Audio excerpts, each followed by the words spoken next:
Okay, hello everybody. How are you guys doing? Welcome to our program today. Oh, good one, very sharp.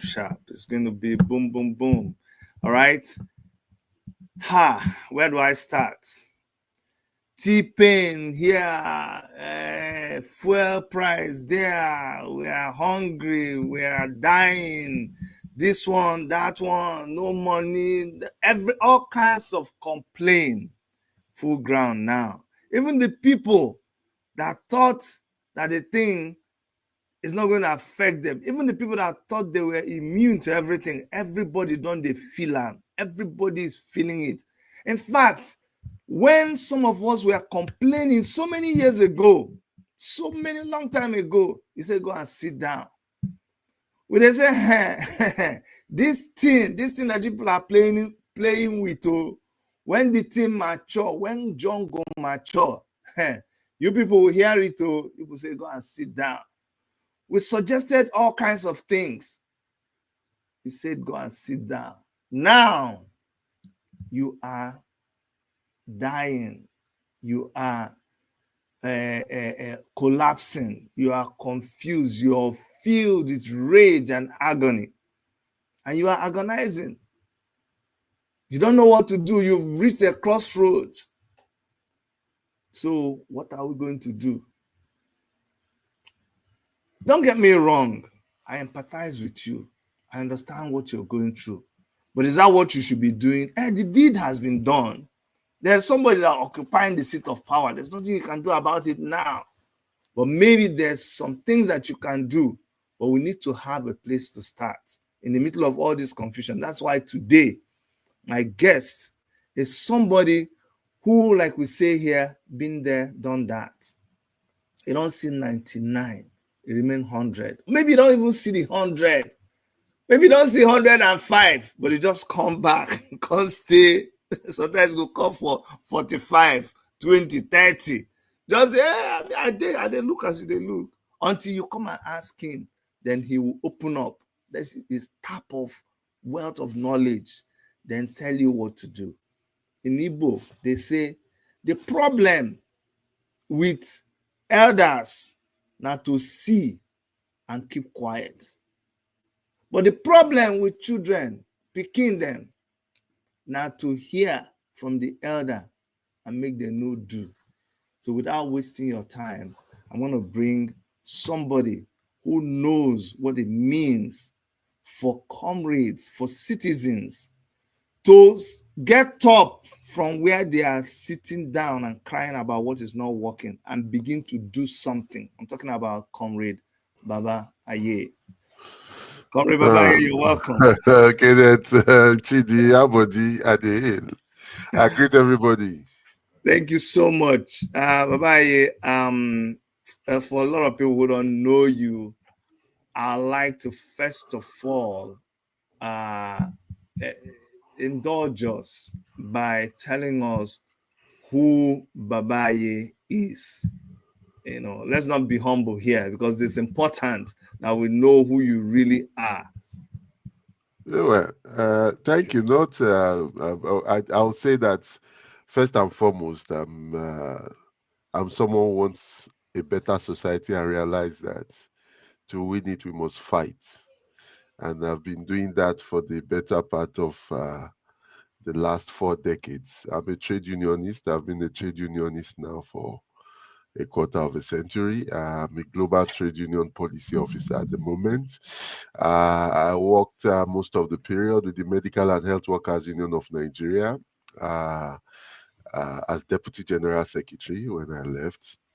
And I was very active both in the student movement. I was NANS PRO 30 years back. And before then, I served as speaker in 2 different students' unions. I think there are only 2 of us that have that record in the early 90s. And I was also active in the Campaign for Democracy. I served in the National Implementation Committee of Campaign for Democracy under Beko Ransom Kuti. And we've always also looked look, the thing is about power. We need to not just shout against what those in power are doing, but fight to win power. So I've also been very active in building alternative parties. That is to say, parties that realize that look, you cannot bring down the master's house with the tools of the master. So you see some people, they say they are entering PDP, APC, or these, parties of the people that have brought us to where we are, and say that they want to change this. A lie. They are just going to settle themselves. So I've always been part of alternative parties, starting with. I contributed to establishing the National Conscience Party. Then it was National Conscience before it became National Conscience Party. And Gani, I was one of those that sold the forms for National Conscience before NCP. Then I was also a founding member of the Democratic Alternative. That was also in the 94, serving as Lagos State Secretary for Youth Welfare and Culture at the time. And I'm also a founding leader of the Labour Party. I was the pioneer. Mm. Yeah, I was the pioneer on those state publicity secretary. And then at its founding convention, I was elected into the national leadership, serving for about 14 years in his leadership, including as Deputy National Secretary for most of that period. And I am proudly a member of the African Action Congress at the moment, and which I think, I mean, not think, I think it is quite clear, is the revolutionary alternative, the partisan revolutionary alternative of this moment in our history. Aside partisan politics, I've been involved in broad coalitions because I think it's important as much as possible to forge our unity in organizing. I spoke about campaign for democracy, but I've also been involved in the United Action for Democracy, which I served as national convener, and the Coalition for Revolution, which I am co-convener of. Yeah, finally, my primary organization, my socialist organization, is the Socialist Workers League, and I edit the Socialist Workers League website, which is socialistworkersleague.org.org. Thank you. Thank you so much, sir. You know, the reason why I had to ask you to help us understand who you are is because we're in a period, in a moment in our history where anybody who has a camera can come online now and turn on their mic and begin to speak, and they will gather followers and they will claim that they know what they are doing. But then it's important to um, have people like you come and speak to us. Because I remember, I think it was Omoyele Shore that said that right now we're in a period of revolutionary confusion or something. Maybe you help me put it better. We are at crossroads. People seem to be tired. It's just people are complaining. Before they were complaining and trying to express them. Now it's like they're not even talking anymore. They don't even know what to do. Some people are just like zombies. What do you think? I don't.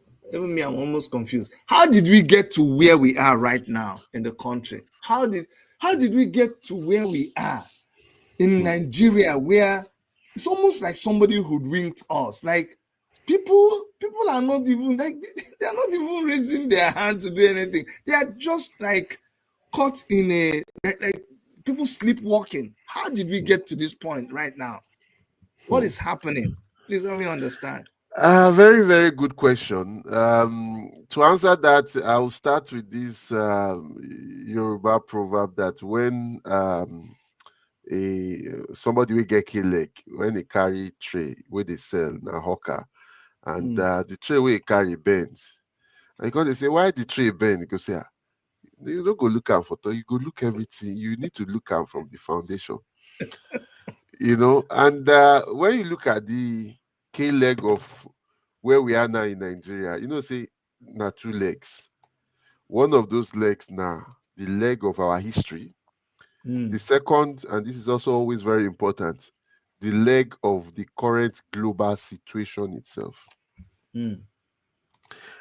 We are in a period similar to the period after World War One, the period when fascism was growing, and I'm going back to that because there was a way the Italian political activist and philosopher thinker put it, Antonio Gramsci. He said he described it as an interregnum of morbid symptoms. Morbidity. When he said it's Sure. a period when the old refuses to die and the new is not strong enough to be born.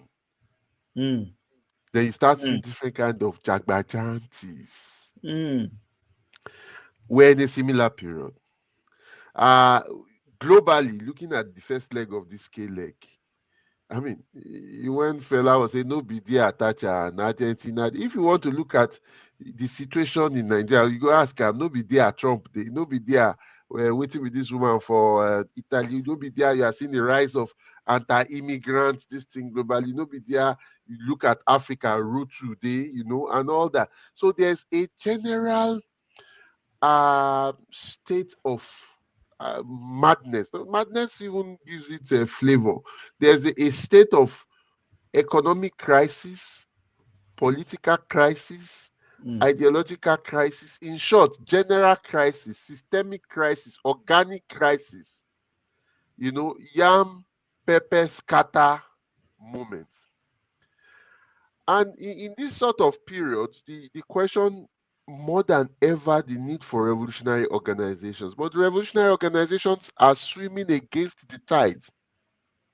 So it might seem that we're doing a lot, but the water is small than the yam flour. But without even revolutionary socialist organizations this kind of time, we are totally lost.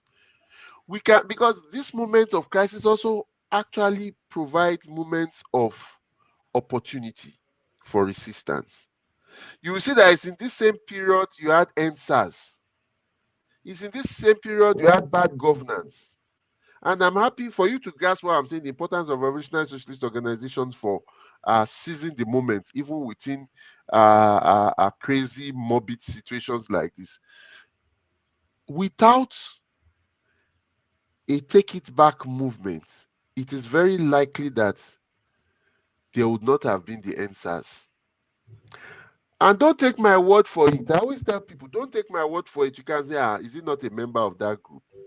There are two people that are not affiliated to the group that have said this, and they have said it with evidence, going to the Twitter space to dig out this thing. One of this is Yemi Adamolekun of Enough is Enough, a well-respected NGO. And the second is Obi Ezekwesili, former minister.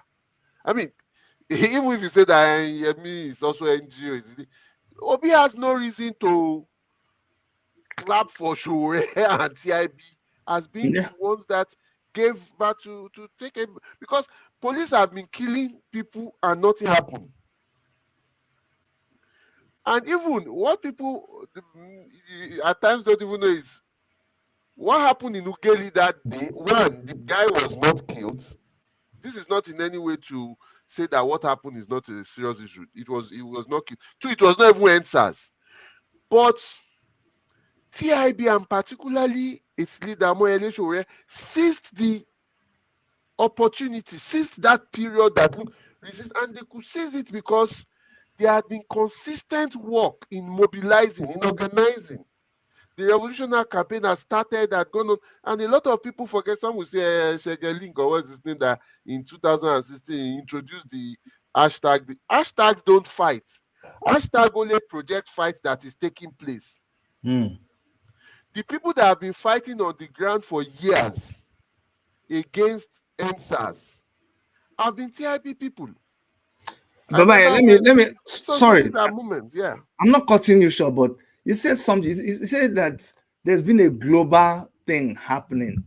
I'm beginning to wonder, are you trying to say, or does it mean that Nigeria was just a victim of what was already happening globally? Because me, I want to know how, I want to zero in on Nigeria. I know what Nigeria used to be. I know, see, what we are condoning in Nigeria right now. If anybody told us that 20 years ago, and 20 years ago, which is like 2004, things were already hard. 2004 should be 20, is it, am I getting my Yeah, thing correct? 2004. This is 2024. So yeah, Can you 2004. imagine? 2004, things were already bad in Nigeria in 2004. But if anybody told us that by 2024 we will be seeing what we're like, there will be Nigerians will be lining up and they'll be giving them 2 cups of gari tied, and they'll be fighting, and somebody will be taking a video, and the people on the line are not ashamed. Even a politician will be proud to show that he, if anybody told us that Nigeria, oil producing country, that in 19 when first stack period, maybe 77, in 77. 1977, we were just we just said, let's just host this. That time we are hosting sports festival now and first stack, and this we'll build a whole first stack village just to host an event. To the whole of first stack, we build the national stadium to host an event. We build the national theater to host an event. That kind of a country right now is as poor as it is, where hunger is a thing, right? Hunger is something we're discussing in Nigeria. Hmm. How did we get there? Very So good. I don't want to think, yes, this is a global thing, and yeah, that's why Nigeria. No. I believe it's more than that. What happened? You know, I said it that there are 2 legs. I was on the first leg. The first leg is the global. The Okay, second leg is the okay. internal. Yeah, because the reality always has the broader context than the internal contradictions. Mm-hmm. And because when you also look at what the global does is it constrains what is possible or engenders what is possible in terms of, there's global inflation. Mm-hmm. But in each country has its history. At each point, its history too has been shaped by global situations, but there is an historical establishment of wherever a country is related to its own evolution within the broader global context. Mm-hmm. With Nigeria, the point of departure is to understand what are the social forces, what are the political tendencies, what are the classes, uh, and how are they relating in collaboration and in contention.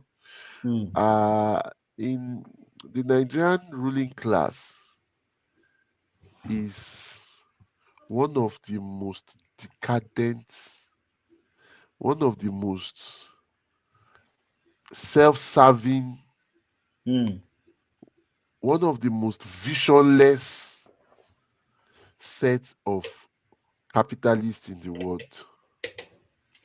Uh, when you look at what happened after World War II, there was a period in which countries had developmental states. Go and look at even what some of those, Lin Kuan Yew was saying that how can Nigeria industrialize when you see that the Minister of Finance had personal interest that ran against it? That he was talking of Festus Okotie-Eboh, and things like that. And so the Nigerian ruling class had always been interested in, look, they can just put their hands inside the oily purse of the states. So what is the need for fostering industrialization?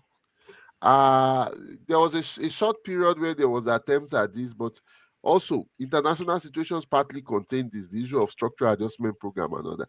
But coming back to the specific elements of your question about 4 years back and all that, we start with what is the nature of this so-called quote and unquote Fourth Republic and the classes that are there. Then you now trace it to Tinubu Ogagun Ojuyobo, who is now Ounlokon in the Aso Rock Palace. The military did not just leave. The military left because we waged a tireless struggle against military dictatorship, the struggle of the pro-democracy movement. But what happened in the 1950s repeated itself in 1999. What pushed the colonialists out of Nigeria? It was not just that the founding fathers, Awolowo, Azikiwe, it was because of the mass strikes, the demonstrations, which workers, the peasants' uprisings and all that made it unreasonable for them to still keep staying there. But they immediately did paddy paddy and handed over to the rising capitalist class. So similarly, the military handed over to this, and it's not accidental that it was a former military person, Obasanjo, that they handed over power to. Mm-hmm. It was not accidental. It's like what happened at a period before, when in the democratization of in Brazil, where they made sure that the parties that could were those that had military backing to slide from military dictatorship. And people also always forget something. People keep talking of that. Buhari started showing interest in contesting in 2003. People forget even in 1999 he wanted to contest in EMPP. It was that it didn't work out. you know. So, but back to how then the things go from then there to now. Uh Look at each of those governments. An Obasanjo that had barely 20,000 naira in his bank account when he came out in 1999 became multimillionaire, wanted to stay for third term, ended up when that did not work, had what he called, if you remember, 2007 election, they said do or die elections. Yes, so I Politics remember. becomes the surest means to wealth for a tiny circle. So different sections battle with everything to get their this thing. Look at Buhari when he will come in 2015, Mr. Integrity, Seriki Integrity, as some will say. How many cows did he say he had always been having that they never born picking, they never die and all that? And it's small, is thatched house, Don't mind them. and his So children. That meanwhile, the children were all in in. yeah, so spend big money for schools. So you had a ruling class that was always self-serving. And let me tell you something. You see, the the the best of the worst. Don't get when I say best of the worst, it's like the worstest, worstest. The best of the worst is the guy that is here there now. When you look at how he take run things with Lagos, Alpha Beta, he knows how to milk everything out of anything. And And then he's not shy about it at all. because he thinks he can just get away with it. But he's been getting away with it. That's the point. Well, I, you know what they say of one day monkey go market, go come back. but how that my brother, because you see, we got to where we are right now. You've traced how we got to that place. But the point is, I mean, do you believe in juju? Is it juju that they do us? Why are we? That's what I'm saying. Like, what is happening? What They is? say it in Nollywood now, and they say don't be juju with that. Oh boy, But that don't be juju juju, is the don't be juju that. juju with Okay, look, you said that. you were a member of you're a trade unionist. Okay, Yes. now compare what trade unionism is supposed to be and what we have in Nigeria. Look at Nigerian Labour Congress, for instance. Just look at what do you make of Nigerian Labour Congress? What's happening? Well, you that's another question. I'm happy to speak to that. I'm happy to speak to that. But the going back to this, the ruling class, we should not look at it that okay, we have not been able to fully defeat them, so nothing we are doing makes sense. No, if we have managed to push back, we could do more. We need to build our forces, revolutionary forces, to be able to fully defeat them. But it is not, things are not standing still. At times they even go backwards, to be honest. But the thing is that they are not invincible. they are not invincible, and we can win when we fight. But Brecht said something that, when, I'm paraphrasing him here, when we fight, we might win, we might lose. But if we don't fight at all, we don't even lose You already lost. without firing a yeah, So aluta continua. On the trade unions, I have had this debate and discussions time and time again. And before going into it, let me say, I'm not making apologies for the trade unions. No, I think that a lot of things could be done better. But I also think that people, for different reasons and from different ways, misunderstand what the trade union movement brings to the table, as well as the limitations of the trade union movement. The trade unions are, first and foremost, the trade union ideology is an ideology of the capitalist system. The trade union, Escotoya is the one that captures it. He said that trade union movement is a beggar's movement. It's fighting for crumbs from the master's table. It's not fighting to throw away that table. That is what revolutionary socialist organizations, revolutionary socialist movement, revolutionary movements, revolutionary democratic movement, parties, including like AAC, TIP, should. But part of the problem is a lot of the groups that are socialist groups, they just assume that, okay, because they have a socialist, automatically they will lead the masses. When you don't have critical mass, you need to have a critical, you need to be present within the mass of the movement. It's not trade unions. What I see a lot of people, and as I said, there are different reasons for different views on trade unions. Those on the left, a lot see the trade unions as crutches. And I raised this in the Labour Party, when instead of fighting within the Labour Party, when I was an official there, the left in the Labour Party were just running to the trade unions to come in and take charge. That you cannot use the trade unions as crutches.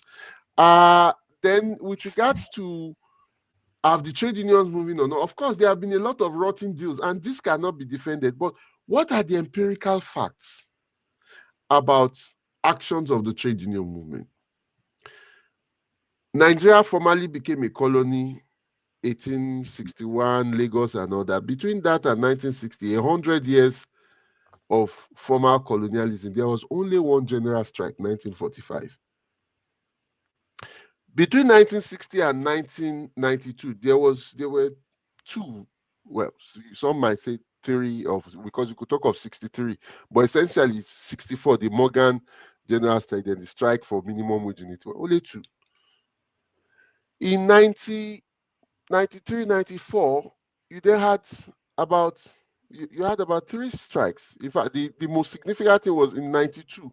You had within 82 days two strikes, both of which brought down government. In the current 21st century, you have had 14 general strikes. It is significant.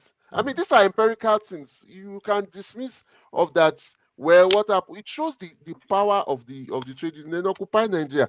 But rather than focus on the trade union leadership is doing this or not, that it is for us to build our strength within the rank and file to be able to tell truth to power. And when we say truth to power, it's not only to the ruling class, it's also to the bureaucracy of the trade unions.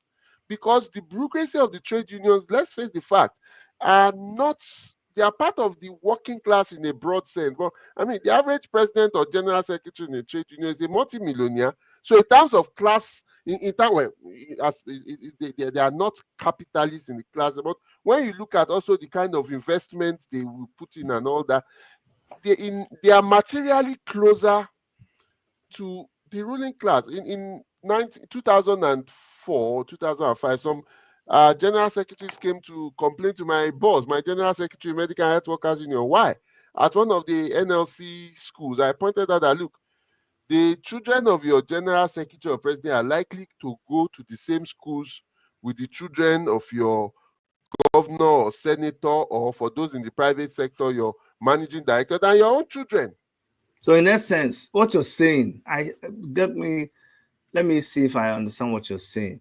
You're saying that in spite of all the things we have against something like the Nigerian Labour Congress, in spite of all their lapses, You're trying to say we should give them a pat on the back for having organized a lot of mass protests in a couple of years past. Is that what you're saying? What I'm saying that it is not about pat on the back or shouting. It's not for us to laugh or to cry, but to understand. If we want Mm. to change society, we need to understand the dynamics, the social dynamics that we are part of and that are unfolding before us. We should be able to work with the trade unions, work within the trade unions, if need be, work, fight principled comradely with the trade union leadership. We should not, what I'm saying is not the same thing as saying that we should not point out that, okay, no be so it's supposed to be. But there's a difference between critique and abuse. What I see most people, even those of us that are genuinely committed to, is like instead of critiquing what the trade union bureaucracy does, is about abuse. It's more like yeah, the head no correct, blah blah blah blah, and it does not help matters. It does not Okay, enable. you see? It does not help. We should critique. I even as a trade unionist, I remember in 2000. Sorry, I'll very quickly in Yeah, go ahead. 2011, and then I was working with the NLC on. I was on secondment at NLC's request to bring in particular skills. I was there, and I wrote something. Someone called me. Several people called me, but there was a particular caller. I'll not forget. Say, Baba, you don't get another job. I said, look, the thing is this. I'm in the trade unions because I am a revolutionary socialist, and that is everybody knows that. And I will not sacrifice my voice and my passion and my sense of commitment because because I'm a full timer there. No, we should critique, yes, but it should not be reduced to abuse, and it should appreciate the full picture of things, including the dynamics of what has been done and some of the objective reasons for the limitations of. We shouldn't make an excuse for the trade union, but most importantly, above it all, is we need to build our strength as revolutionary organizations, because the thing is this: power respect only power. When it is said that power respect only power, people think that it has to do only with the power interclass. No, even in terms of cooperation and collaboration within the oppressed class, and which is but today Nigeria, hungry man has become what I say. Okay, I read you, Emmanuel. So I'll come to that. So it's that even within us, if we bring a critical mass to the table, we can also have more reasonable engagements in putting pressure on the bureaucracy of the trade unions. But the most important force for putting that is the rank and file, which we should win to our ranks, which we should win to revolutionary politics and ideas. That's the way to go. All right. You know what I hear you saying. You talk a lot from a certain level, and this is based on your experience, okay, and the level at which you operated. Now let's bring this down. For the guy on the street who is feeling the pinch of what Tinubu's administration is doing, how they've been going about their business, how how do we get this person to be able to stand up and say, no, I don't do again. This thing, I'm feeling the pain. How? What should we do? Like if you were to put in charge of waking up Nigerians to be able to speak up against what's happening to them, where will you start? What should we do? Who are not members of Uh, the labor unions? you know this song by Dylan, The Answer is Blowing in the Wind. Yes. Yes, and so that actually speaks to it, and I'll get more concrete. End bad governance. How did it start? Mm. Don't forget that there have been waves. It started by people on the street in Suleja and Kano, market women Mm-hmm. who were fed up. It was after the masses move that even the trade unions then organized the February 29 action, then the radical left and so on and so forth.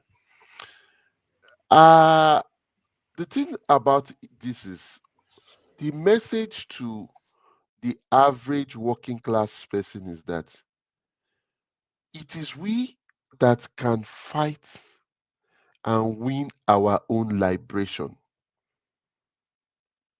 And that is, in fact, you have what are we, what are we even saying? What I will tell the person is what you have already said with the title of today's this thing. Stop agonizing, start organizing. And for us as activists and organized activists, and that is where organization is critical. Most revolutions and revolutionary situations, they start spontaneously. But without organization, they easily dissipate.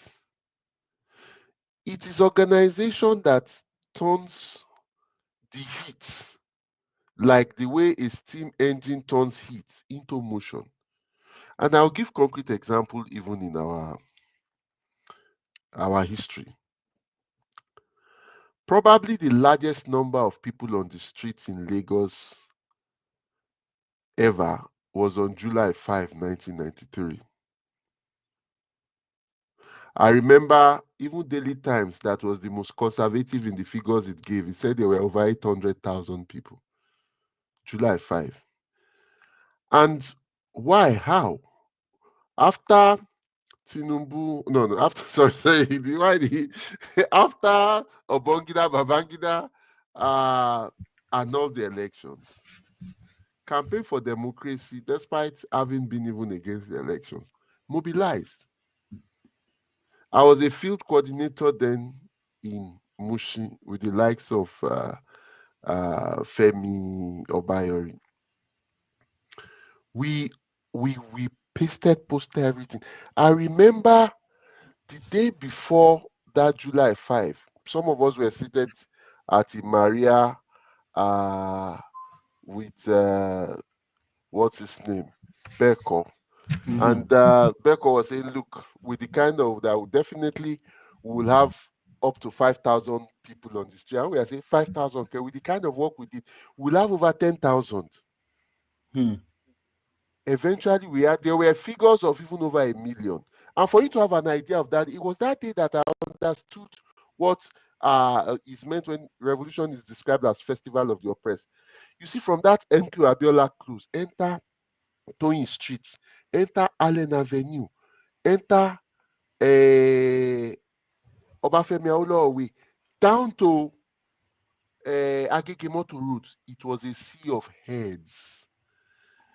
People were meeting. It's like me, and I go plenty school. I go like 4 primary school, like 5 secondary school, and I was seeing people from almost all these that I had never seen before. People came out, Emma. But what is the importance of that to what we are saying here? Without campaign for democracy to turn that mass anger. Don't forget also there had been spots of action. Immediately it was another, including the one led by Showore, and which I was part of then, to the NLC secretariat to to invite the NLC president to Unilag to explain why they that kind of thing, not take action with the people. So the need for for revolutionary organization, revolutionary parties and movements, socialist groups, parties cannot be overemphasized. But the place of the working class, because what a strike does, a strike is like an ultimate power of sorts.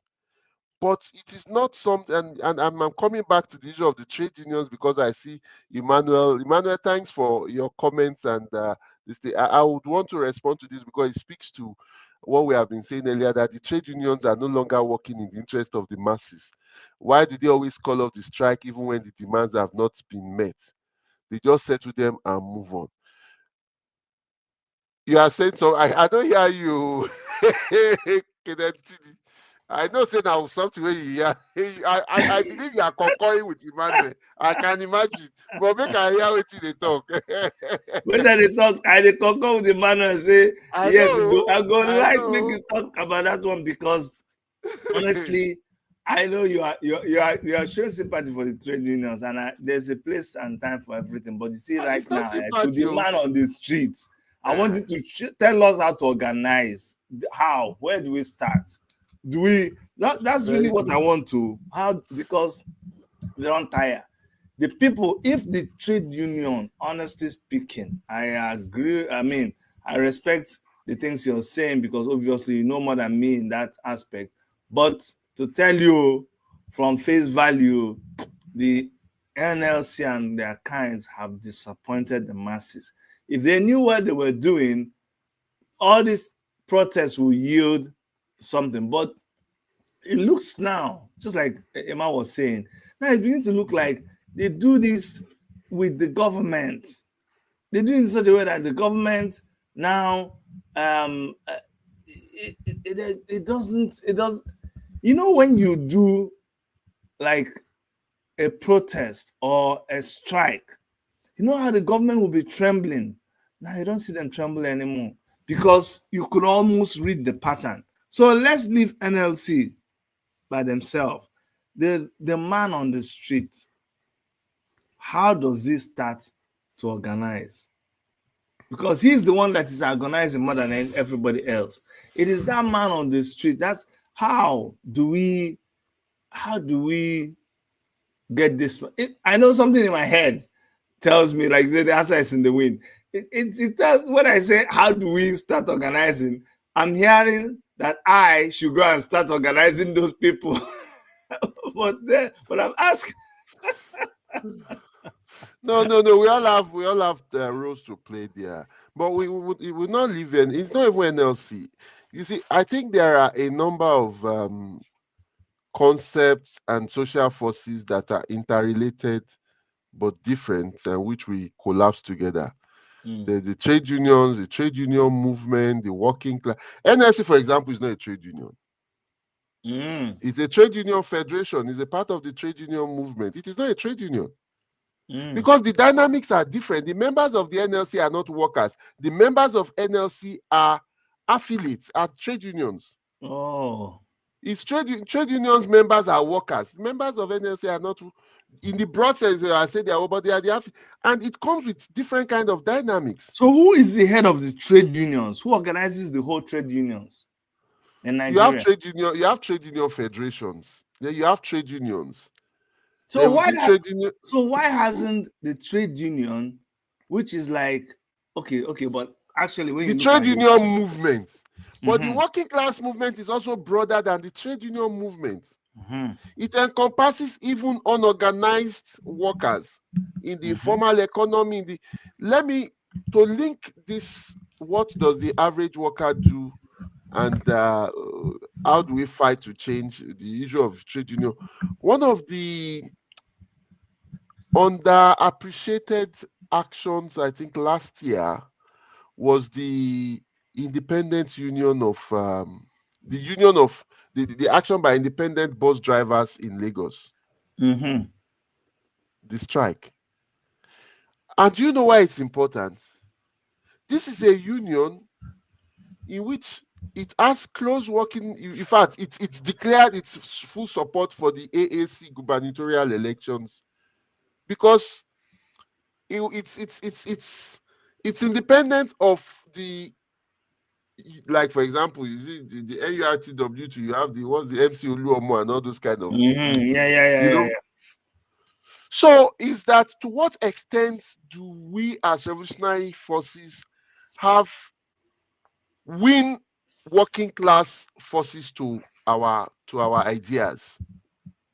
Without the merger of working class people and revolutionary ideas, it is impossible to change the system. And the trade union movement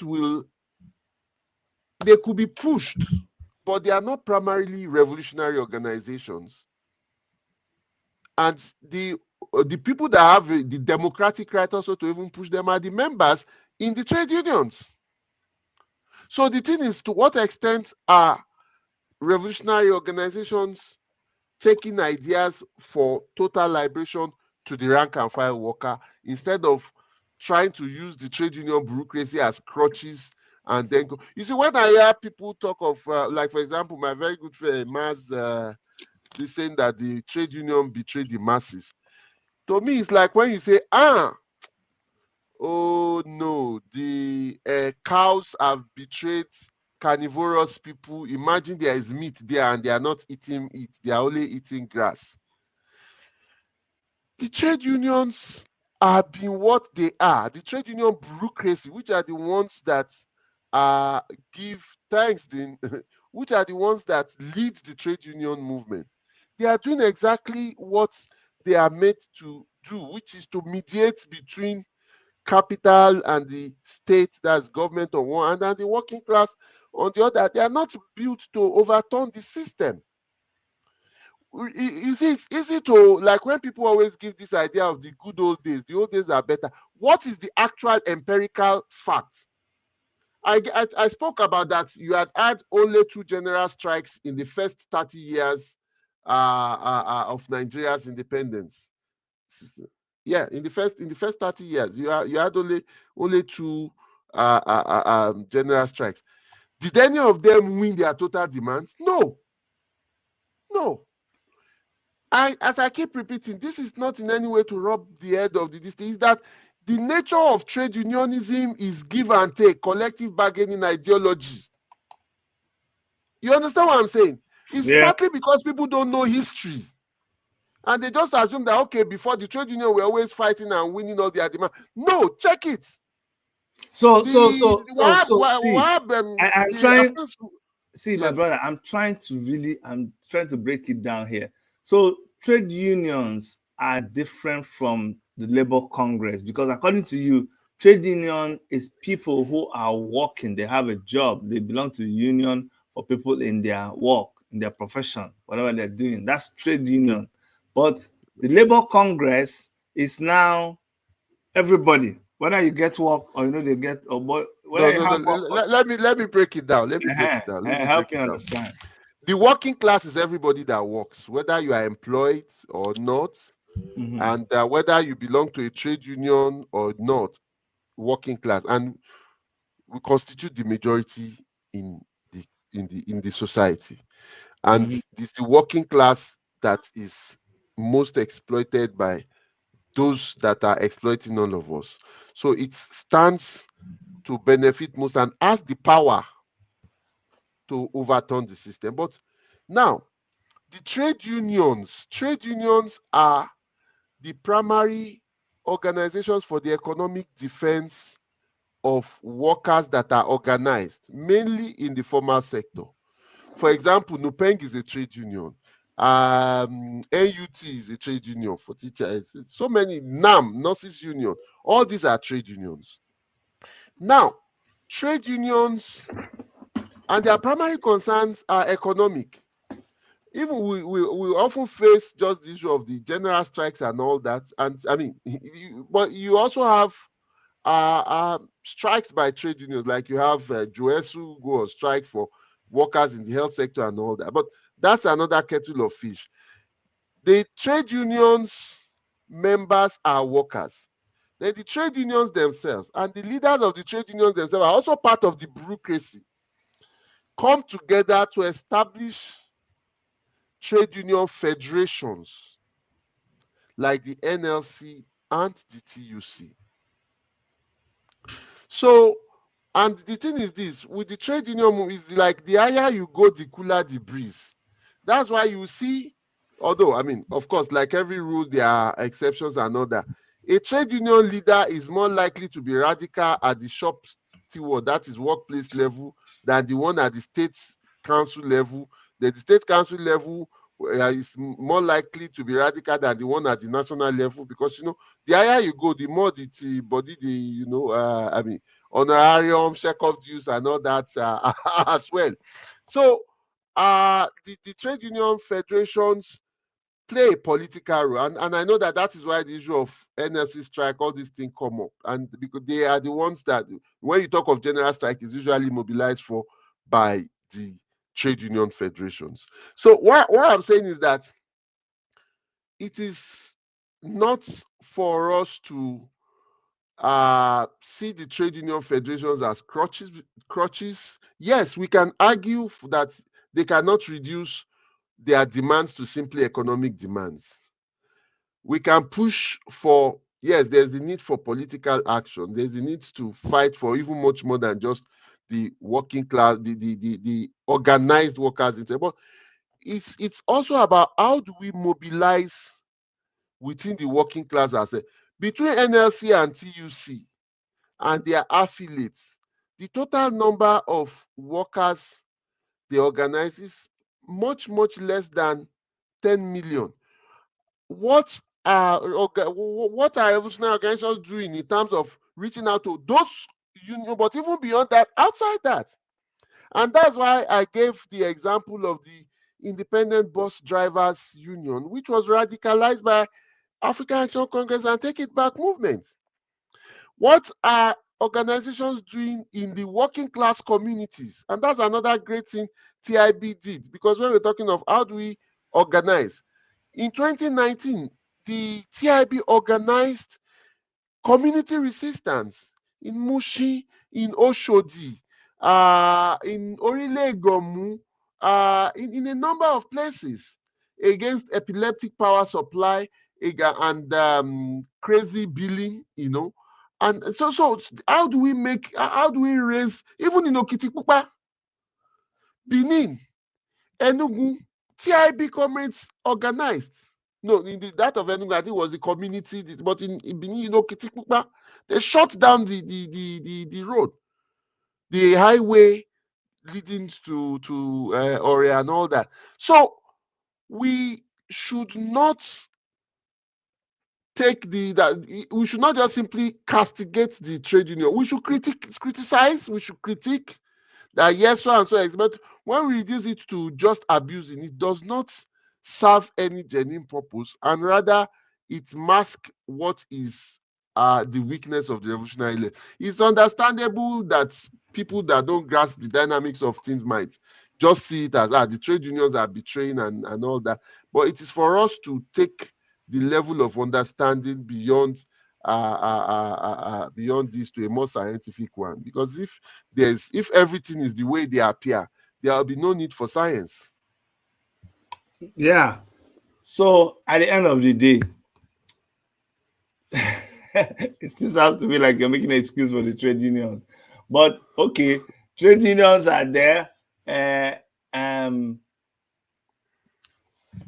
I still haven't connected how to be able to get the masses to a point where they can actually express themselves. I know that a revolutionary kind of movement, as they say, is not something you announce. It's not something you consciously plan for a particular date if it's a revolution. I mean, actions happen, and then by virtue of their happening at a certain period, just like when the police attacked that person that we're not even sure they killed him. I don't think they killed him, but then see what it resulted in, because people were already fed up. Okay, so even though revolution is catalyzed by things happening, but I want to know, because people have sat down and not do anything for so long. That's why I'm a little bit in a hurry. Okay, I'm a little bit agitated. I want to see things start happening. So in spite of all that organization, though we know we can't organize a revolution and put a date for it, what should we be doing? I want practical things, something that somebody on the streets of Lagos or Enugu or Jos or Abuja, they will hear right now and they will start doing something, because you two talked about action, an action that we can take immediately. What are those things? Because there has to be something that you can say, let's do as a prelim, as a foundation for where we want to go. Something that if we do it, it will keep the government busy while we go and mobilize and do the real thing we want to do. The first thing is organization. SOB no be one man job. The first thing is organization. So to answer direct with regards to what, so if you are not a member of the revolutionary organization, wherever you are, I would say go and join the Take It Back movement, join the African Action Congress, and together, because you cannot SOB no woman job. So the first thing is about organization, and alongside organization, the issues of organizing, mobilizing, and education, including self-education.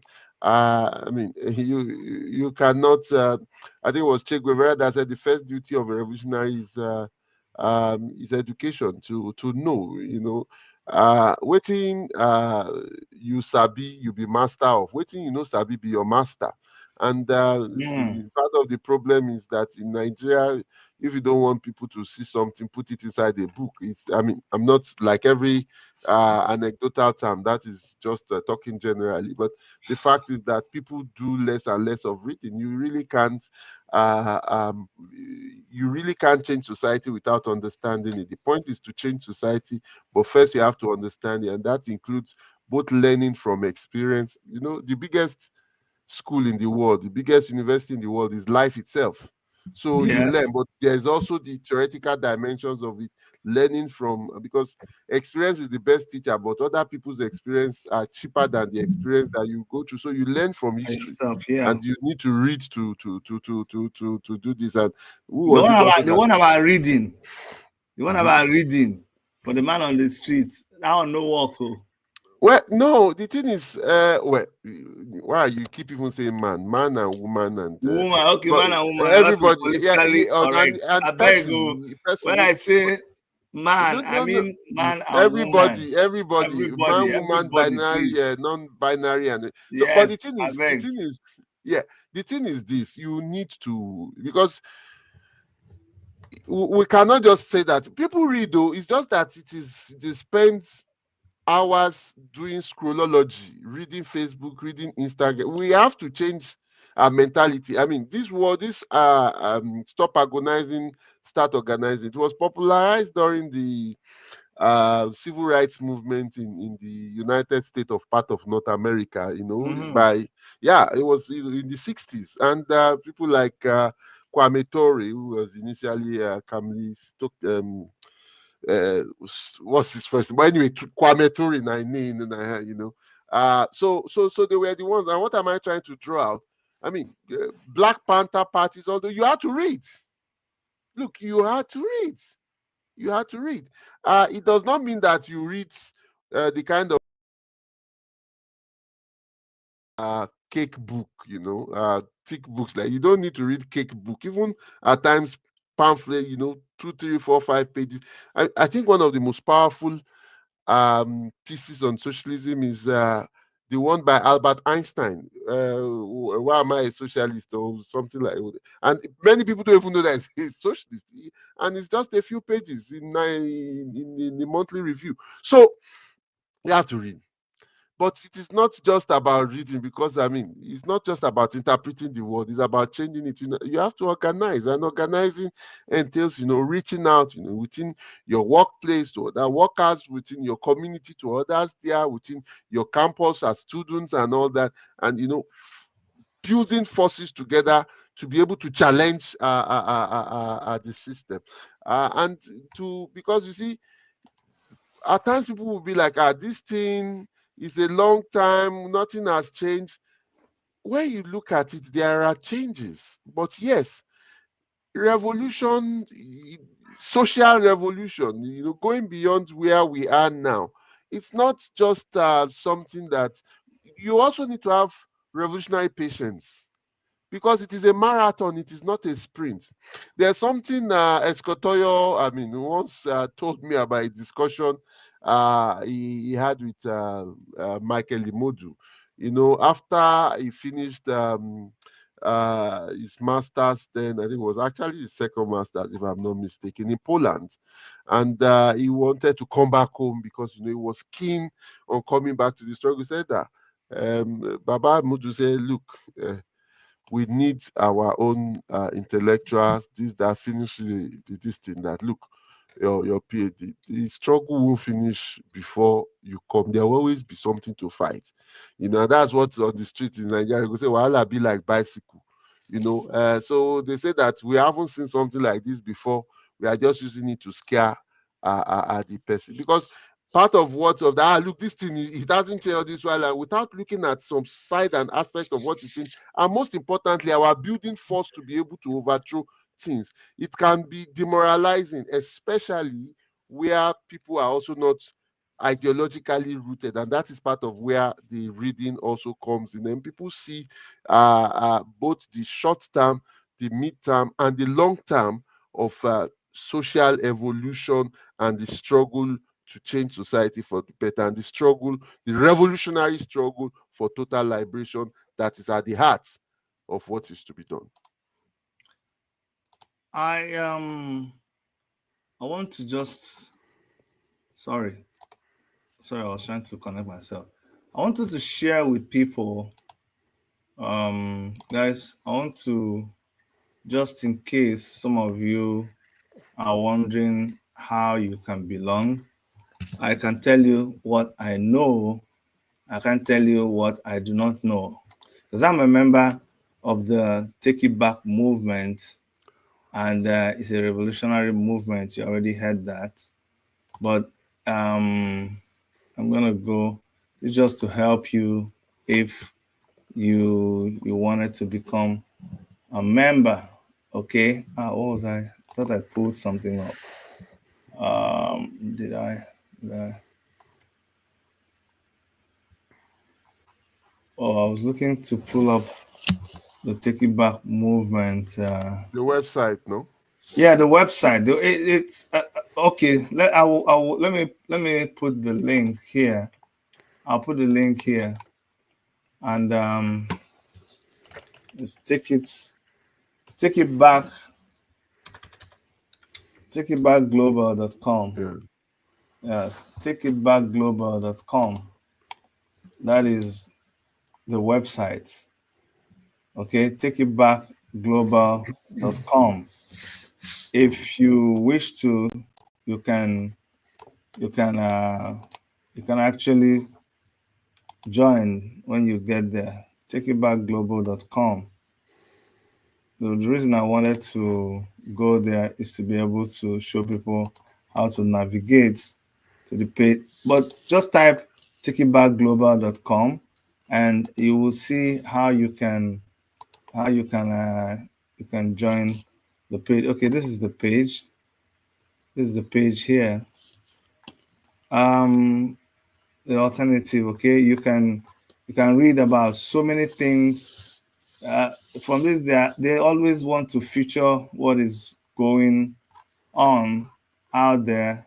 People who are oppressed, people who, you see, it says become a member, and under this tab you can join and register, and somebody will get back to you.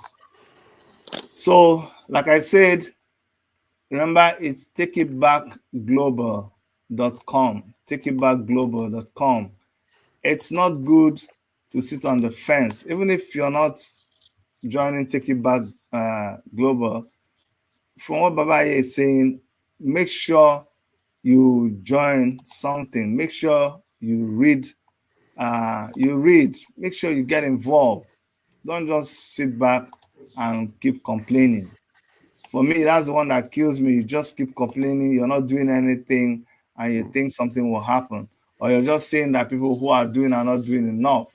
You have to get involved. Me, I've always gotten involved all from my school days, and see what I became today. Now, just still struggling.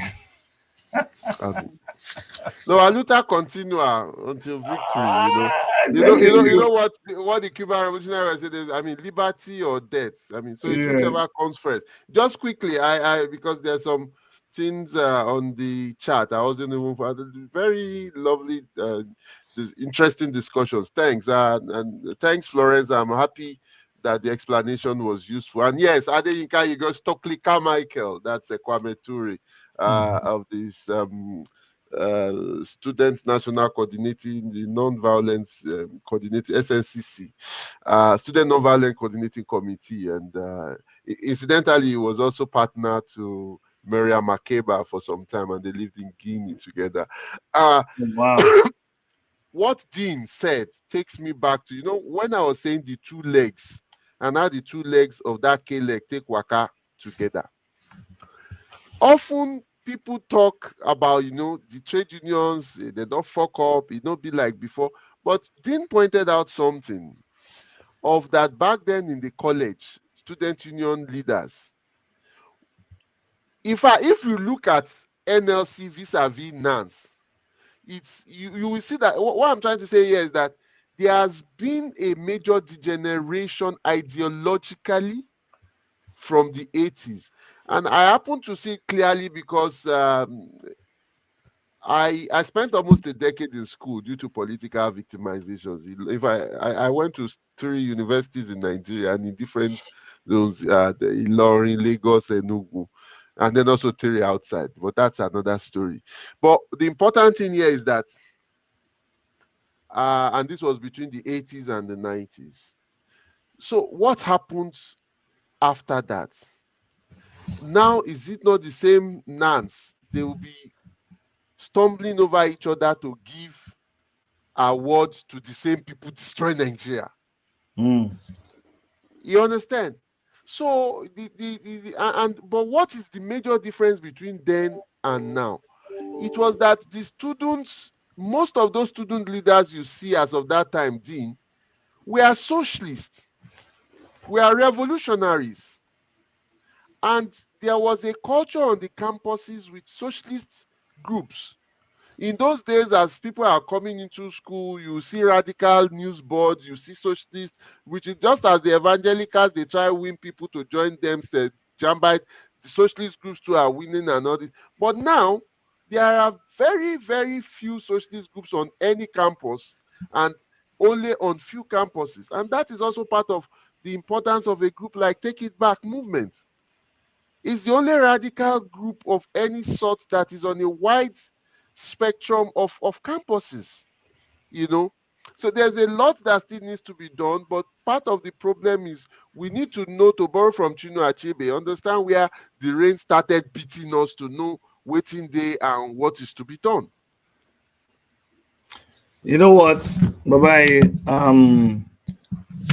we have to still discuss this thing, because one big thing like Florence, uh, that I am taking from this discussion, I didn't also understand. I just lumped everybody together, trade unions, labor unions, and all of those. I used to think everybody was together. Now I notice that from the explanation, that each person operates in their own environment, and what one can do, the other may not be well suited to do it. So now, but there are a few people like Omoyele Shore who would call for certain things and have followership. And how do we avoid? Because sometimes you see that when the nation, when the masses are always waiting for this one person to mobilize them, it's not a good, for me, it's not a sustainable system. Because that means this person, if they get tired, everybody gets tired. If they don't make the move, nobody makes the move. So instead of having to always rely on someone, to the point where when there's a problem, people will actually come to you and say, are you not going to do strike? Will you people, they've told Take It Back several times, are you people know, when are you people going to do strike? Do you understand what I'm saying? Like, they think that's all you strike this with you. That's your training. How are we able to make people, I guess the same question I've been asking, to be able to on their own? Because I believe there is a level that if we get our people to, and something happens, honestly, in a synchronized action, simultaneously, you see somebody in Benin reacting the same way as somebody in Benin KB. because of the consciousness that is in them as citizens. So I am wondering how I'll be able to get it to that point. Well, first and foremost, although I realize the difference between an organization or a federation, in this case, an individual, but you could replace Sharia and NLC for what you had earlier been saying Mhm. of of when I keep talking of crutches and all that and that, look, going beyond just saying why are the others selling out or not, but much more seriously is there are two things. I Mhm. keep saying that the people are not dumb. Yeah. It is true that there's one song we used to sing, and I would translate. They say, "I'm a struggle, kasi mashaluta. Come a struggle, kasi mashaluta. Ta ló lè mọ ìgbà àbí àkókò tí revolution yóò dé? I'm a struggle." So look, in a sense, the revolution is like a thief in the night. Look at the history of revolutions. Usually, the first moment of Mhm. revolution is spontaneous. Nobody asks Bozazi to set himself on fire on Tunisia. Mhm. One thing led to the other, you have Arab Spring. Uh, what of even Occupy Nigeria? People immediately, Goodluck Jonathan raised this thing. People took to the streets without any gas goes gas. By 2nd of January 2012, one Muri became the first martyr of that struggle. He was killed in Lorry. You understand? What of anti-SAP? Well, some extent of mobilization by students and other, but the gas goes spontaneous. June 12th, before we moved out on that July 5, they had been spontaneous. But the thing is, there is the need for organization to turn this spontaneity of the first moment. And it's not only in Nigeria. Look at our Africa. People talk about the Russian Revolution. It was women that went out on International Women's Day to demand bread and all that, and it became a bigger thing. Check any revolution. So, but the thing is, we need to, and that's why I say the first thing is organization, because you might not be able to say the first move. It's usually 99.9%, I dare say, spontaneous. But to take it beyond that, there's the need for organization. So the first thing is getting people organized around revolutionary ideas and the deepening of understanding of what is, why it is, what is to be done, and how to go about this. So that is how they know to lose initiative. Then another aspect of this is there's a pamphlet, I think, at the Leon Trotsky, or leaders, parties, and classes. When there's no leader that is just only, even if you talk of Shore, there are several layers of leaders. A leader could be a symbol, and that's one of the things I love about the Take It Back movement. There are some groups that are the leader, nobody can talk to him. When they are Take It Back movement, now debates.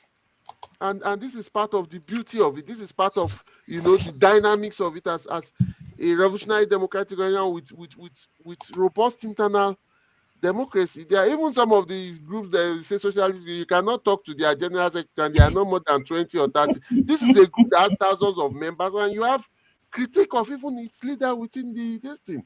So it's not only him, it is an organization, and that is why it has meaning. Good. Showera has been running Sahara reporters, doing expose and all that before Take It Back movement was built in 2008, and he committed time, committed resources with several forces to doing that.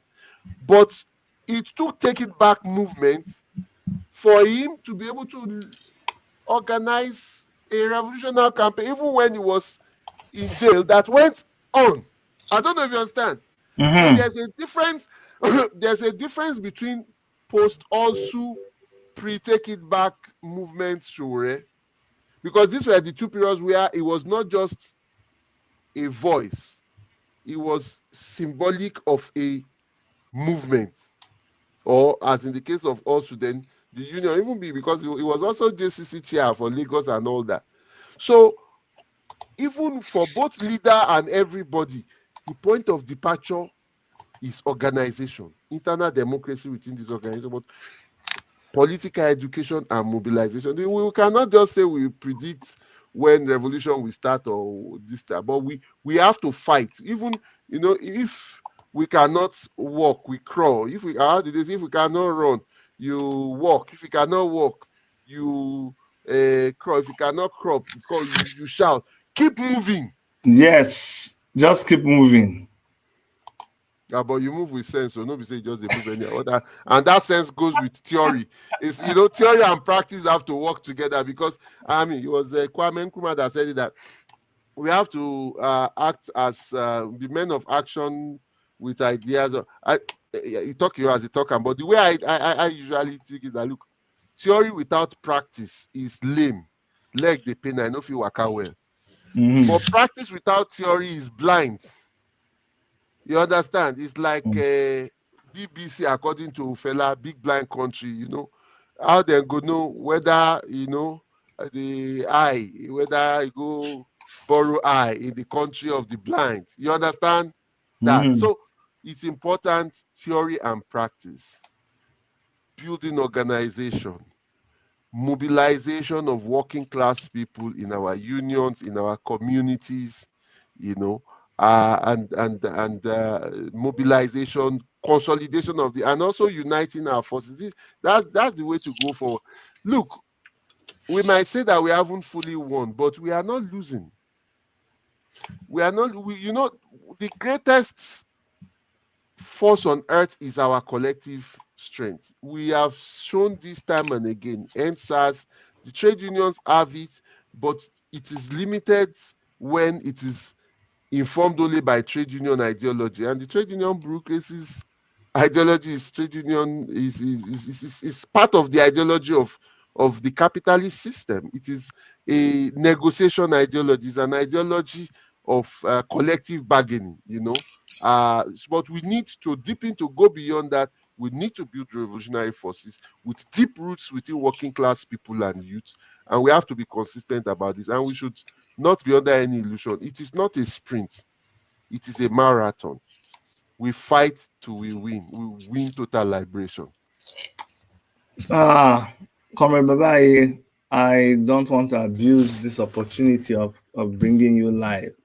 What you've succeeded in doing here tonight is to I was nudging you. I was nudging you. I was trying to push you to maybe say what sometimes you want people to say what you want to hear, but they have been through so much, they've had so much experience that they cannot but just tell you what is. When you're telling a doctor, just you don't need to put anesthetics, you don't need to sanitize the instruments, just cut my tummy and remove the appendix. And that's what I was trying to do to you, but you've said no. You've tried to go to the rudiments, and like when you were talking about education, if people need to educate themselves, they need to educate themselves. There's no two ways about it. And this whole thing is about, if you want to get it, then you have to get it right. It may not, even if it doesn't happen in your time, but you are laying down the foundation, the principles that will make us succeed. What I hear you saying is like, a lot of times when we've tried to do things and not do it the way we're supposed to do it, that's why we ended up with the results that we had. So I want to thank you for laying this foundation. We will continue with the struggle. We'll call you back to explain to us, so that I think the more we understand how things come to be, why Nigeria is the way it is, the more we are prepared to do what is needful, even when it looks like it's not a quick action, even when it looks like it's rigorous, even when it requires the legwork, we'll be willing to do that with a better understanding. Thank you so much for coming to our show today. I want to appreciate you for all the work you do. Yeah, you had so many meetings today. You're still going to jump into another one. But thank you so much. Thank you for all the job you do for revolutionary movements, Take It Back movement, the African Action Congress, or the cause, so many other organizations, Revolution Now, so many other organizations that you've been part of, uh, midwifing. I want to appreciate you. History will always be kind to your name. Thank you so much. Bye bye.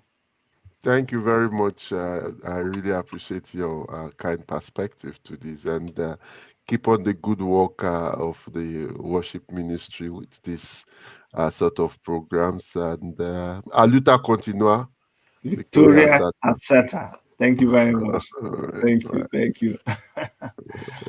Okay, so ladies and gentlemen, that was Baba Aye. You see, when you speak with people who are thorough, when you speak with people who know their onions, it's difficult to bend them because they know what it takes to achieve the result that you need to achieve. There is no, if you need to mobilize, you have to be part of an organization.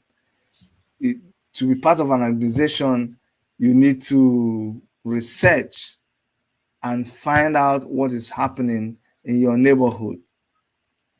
It has to be an organized approach to things. It is not one man army.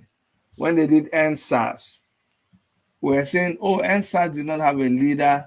NSAS did not have a leader. The reason why they were saying that was to confuse the state, whom they knew was after them. It did not mean that NSAS was not organized. No, there is no protest that is not, there is no successful protest, there is no sustained protest that is not organized. Remember, people had to eat, people had to change, even women who were going through their monthly thing, all that was taken care of. People had to eat. How do you think those were done? You think they just went and beat up people and carried their food so they can share to the protesters? No, there was a lot of organization. When they were to make statements, who was to make that statement? There was leadership, there was hierarchy. There was a whole big organization going on, and all you saw was NSAS protest on the streets. And then you heard that nobody was in charge. No, that's not true. That's not what they mean. So please, the only way we can get things done in Nigeria is by organizing. Okay, not just, I'm not talking about, oh, we are organizing for the election. No, no, no, no. People are organizing in several, for some other parts of Nigeria, maybe what you're thinking, what is their mission, is not what is your own mission. For example, the people in the southeast. But even for them to achieve what they are looking for, there is the importance of organizing instead of just agonizing. Agonizing is good, it's your right to express yourself. But after you've agonized, after you've spoken up, you need to start organizing for mass action. That's our program for you today. We have another guest that is going to join us tomorrow in this series of going to bring people so that we can discuss what is happening in the country and begin to make sense out of it. I'm going to have someone who a lot of people know in the person of